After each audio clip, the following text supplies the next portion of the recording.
Ito po yung ating sorpresa natin kay Waka Waka. Asan kaya ang sorpresa ni Kuya Beljus kay Waka Waka? Ayan po, mag-antay po kayo at papakita ni Kuya Beljo ng sorpresa niya. Ang sorpresa po niya ay...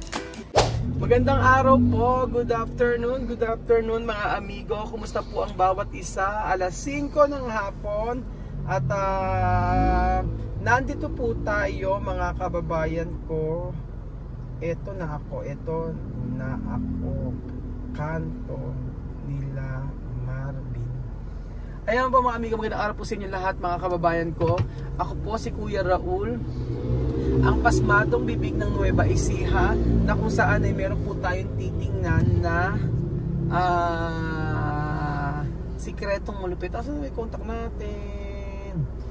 Ayun po, good afternoon po for today's video mga amigo. Ay alam niyo na po, excited po ako sa pagpunta nila Waka Waka dito sa Pilipinas. Pero syempre ngayon pupunta sila dito, ipine-prepare natin yung mga bagay na pwedeng i-prepare para sa kanila. Ang tirahan, ang mga gamit, and everything.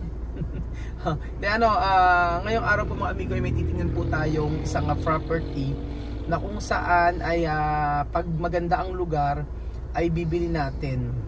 So ito pong property ito ay gusto nating muna makita kung okay ba at ito ay ibibili natin para kay Samina Waka Waka Samina Sanggalewa. It's time for Africa. Yun po mga amigo. So wala pa tayong hindi ko pa alam kung anong itsura at sinabi lang sa akin ng ating source na pwede nga naman natin itong tingnan kung magugustuhan. Edi let's go! Let's buy kung maganda ang lugar at maganda ang presyo. So, see you later mga amigo. Inaantong sige, Beljo! Nakakatulog. Baka bukas ang cellphone mo, Beljo. Okay, sige, balikan ko kayo mga amigo mamaya. So, ayan mga amigo, namali ako ng lugar. Dito raw pala. Doon pala ako pinapupunta dati. So, maganda yung yung lugar kasi dito sa amin. Actually, medyo nagmamahala na yung mga lupa dito sa amin. So, yung property po mga amigo, sabi ko ay lupa po yun. So, I think it's 200 square meter mahigit. And then gusto ko kasi makita kung saan yung pinakalugar. At dito malapit yun kila Madam. So, syempre, actually pagka nagustuhan natin at okay ang presyo at maganda yung lugar, bibili natin, pero for the meantime kasi hindi naman sila pwedeng si Joanna ay makabili ng lupa dito, papangalan muna sa atin. Pero syempre hindi pa naman yun sure. Ang gusto lang natin kasi yun talaga ang hinahanap ko mga amigo, kasi hindi ko sila nabili ng lupa sa Equatorial Guinea. So gusto ko sa Pilipinas magkaroon siya. Yun talaga masasabi sa kanya. Sa'yo mo na ipapangalan kasi nga hindi po pwede kasi sila African sila, hindi naman siya unless condominium pwede. Condominium pwede. So mag-antay lang po tayo ng proper God's perfect time para sa mga ito. Pero for the meantime, syempre gusto natin makita yung gusto tayong makabili ng lupa dito para kay Joanna. So napakarami nating gustong gawin para kay Joanna dito, dahil nakikita natin yung kanyang yung kabutihan ng kanyang puso at nakikita ko sa kanya yung word na pag-asa. Oo, yung sa mukha niya ay nangangailangan siya o gusto niya ng pag-asa, hope. Yun po mga amigo. So asa na sila mga amigo. So hindi ko makita. I think this malapit na rito. Oo. So ayan Kuya Beljon. Pakita mo naman yung daan. Ayan po yung daan mga amigo. At syempre ang medyo malapit-lapit po yan sa may bahay namin. I think isang dalawang barangay. Oo, dalawang barangay. At ito si Kambal. Saan ba? Halika, sumama ka. So ayan, kasama natin si Kambal. Halika. Okay. So, nandito si Kambal, si Kabungal, na kung saan ay ating artista. Ano ba nangyari? Saan ba? Sa kapatid mo to? Opo. So, binebenta daw kasi ay mag-a-abroad daw. Mag-a-abroad ulit. Oo, so syempre papatungan niya ni Kambal. Saan niyo? Malayo ba? Yan po sa may dilaw na bakod po na yan. Sa ere? Hindi, yung... Doon. Sa gawin eh. Baka naman papasok. Papasok din po. Ay, papasok pala. Subdivision po yun. Saan ka ba nakatira? Doon po sa may kapatid po ni Maureen. Doon ka ba? Bahay po ako. Doon ka pala nakatira, ano? Opo. Tapos papasok tayo dito? Opo. Alam, pasok ka na? Doon po sa gawin po sa buungat. Ipakita mo Kuya Belgian ang lugar. Ayan po. Kabila ng gray na bakod. Asan ba? Ere. Tapos papasok tayo. So ang daan ay ito, tapos nako, siyempre hindi naman sementado. Ayan, hindi siya sementado. Pero ilang square meter to? Mamaya tanong ko sa iyo, sige. Eksaktong detalye. So asaan dito? Kanan po tayo dyan. Kanan pa. Ako baka maraming tulisan dito ha. Nakasabi ko sa iyo. Yan lang po napapasok dyan. Ito. Yan lang po labasan din. Harap lang na yun. Ito harap. Tapos dudulo tayo. So, ganun din pala, parang sa may ano. So, wala pa masyadong bahayan pala dito. Ayan. Tapos, pinapatabi ko ng malaking bahay. Ere. Hindi po. Yun. Ayun po, may malaking bahay dito. Yan, kapatid ko naman uwerisan na yan. Hindi natapos. Hindi rin nag-abroad na. May kakulungan. Kakulungan sa bahay. Ere, babang tayo. Yan po. Ito. Yan, katabi po na yan. Bakit din. So ayan po mga amigo, puntahan natin. Pwede mo ba? Sige, baba tayo. Ano naman ang bahay na? Ayan po mga amigo, punta tayo. Check muna natin. Siyempre bago tayo malapa ng aso. Ayan, saan na ba? Ay, ere. Ayan.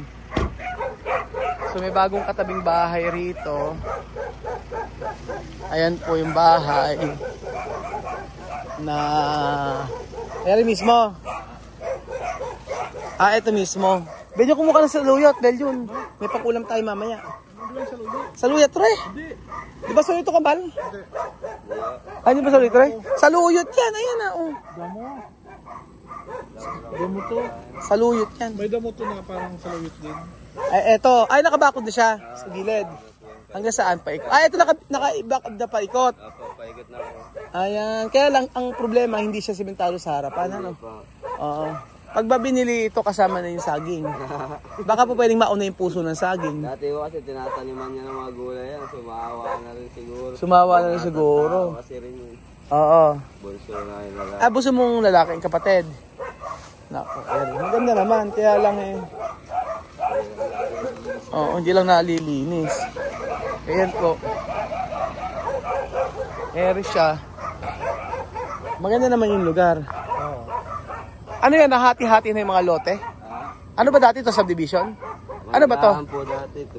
Manggahan, tapos pinag-subdivide. Tapos pagkayari, binenta na sa mga iba't ibang tao. Pati ito, ganyan. Ganon. So, ang binibenta lang ito.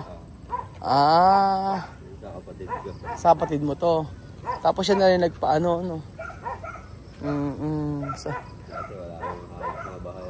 Wala nga mga halos bahay yan, no? Pero may kuryente, ayan. Tapos, maaari, baka nga binibenta rin to, eh. May tubig na rin po yan. May tubig na rin to. May tubig na rin pala ito. Oo. Go! So, ayan po mga amigo. Ito po, tingnan natin muli. Ayan si boss. Ito ang binibenta. Binibenta po na lupa. So, maganda naman siya. Nakabakod na siya lahat. Ang hindi ko lang nagustuhan, ito siguro kasi hindi pa siya sementado. Ano masasabi mo kay Belgian? Ala? Oo, pag tayo ka ng bahay, ganyan na siya kalaki. Ala? Oo, yun nga lang. Kasi marami namang maraming aso pala. Ayoko dyan. Oo, may aso. Maganda naman. Oo, ayan. Yung mga bahay rito na napagawa. Kaya lang ano. Kuya Benjo, ano masasabi mo? Maganda naman siya kasi meron ng bakod. Ang siguro para sa akin ang hindi lang okay ito. Aday, hindi pa siya simentado yung harap. Susun, no? Oo, yun. Ito man bro, simentado yun kasi nga. Kaya lang ano. Ayan. Sabi ni Kuya Benjo, okay daw. So, approve sa'yo ito. Pero yung price, hindi pa natin alam kung magkano. Ayan po mga amigo. Eri po mga kababayan ko yung lupa. Ito. Pero kilala mo to? Asan pa yung mga binibenta? Asan pa yung binibenta? Baka mas... Sasagawin namin. Meron sa gawin nyo? Baka... Kay Prof naman. baka mas mura yun. O ayun, 1.5. Kaya 100 square meter yata. 1.5, 300 square meter. Ito po yung ating sorpresa natin kay Waka Waka. Asan kaya ang sorpresa ni Kuya Benjus kay Waka Waka? Ayan po, mag-antay po kayo at papakita ni Kuya Benjo ng sorpresa niya. Ang sorpresa po niya ay magandang bahay. Ngunit hindi sa atin. Ganda ng bahay. Ayan po mga amigo, kayo approve po ba kayo dito sa lugar na ito? Ang nakikita ko kasi dito, in the future maganda, no? In the future pwede nga gawin nga po 'yan. Maging ano siya, parang subdivision na 'to, no? Kaya lang hindi pa na-develop. Pero ang may-ari nito talaga sino? Ay nasa bungad doon. Dati manggahan 'to lahat. Tapos ibig sabihin pati ito binebenta nila. May mga may-ari na kompleto na. Puno na rin pala. So ayun pa mga amigo, investment po at titingnan natin kung kaya ng presyo. At kakausapin pa rin niya kasi yung kapatid niya kung magkano yung sagad na presyo para dito sa 200 square meter, no? 216 square meter. So ayun po mga kababayan ko, pag nabili natin ito, magiging masaya si Juan at magkakaroon na siya ng sariling lupa talaga dito sa Pilipinas at hindi nasa Equatorial Guinea. So, thank you so much po mga kababayan ko at God bless po. Pag-pray natin na mabili itong lupa na ito sa mas murang presyo. Salamat po at God bless.